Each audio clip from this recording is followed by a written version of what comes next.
Lau.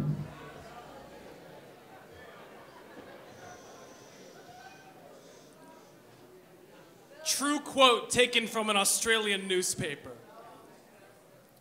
Detectives are investigating claims that after the two men fought over loud music and reckless driving, Mr. Jorgensen went to Mr. Thornton's house with the chainsaw, at which point Mr. Thornton reached for his Japanese sword and the bloody battle began.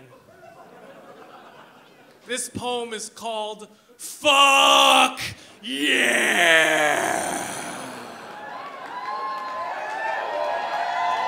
Fuck yeah.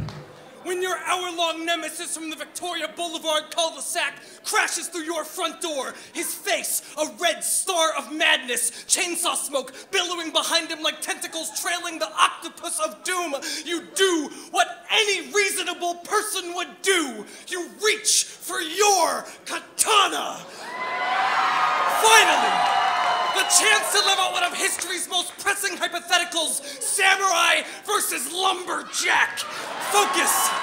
Ignore the weight difference between weapons. Ignore the possible embarrassment of losing to the chainsaw Adam Sandler of the melee weapons world. Your opponent could vivisect you with a glancing blow, but you show no fear. Your nerves are a monument to ice. Your blood type is Quentin Tarantino. The only instrument in the soundtrack of your mind is a gong as you leap into the air. Your battle cry is IKEA is cheap Swedish bullshit.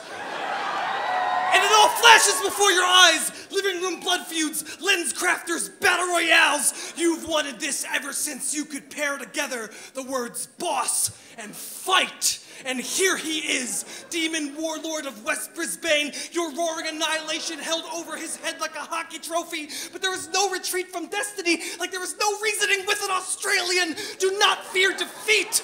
You will not regret your fallen limbs, merely limp sacks of pulp and pain. You will lay your dismembers upon the altar of greatness and toss the match like an emptied champagne flute. Bon voyage, hands.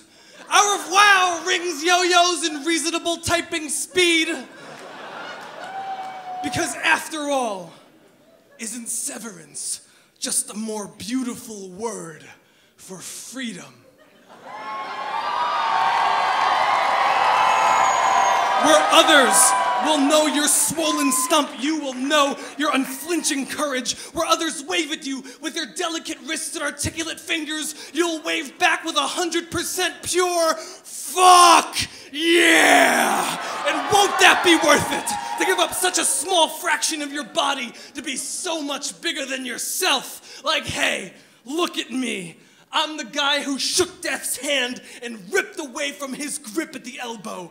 Isn't that so much more exciting than being the guy who ran out the back door? Alvin fucking Lau. From Chicago. Give it up for my boy Alvin Lau. He ain't never been here.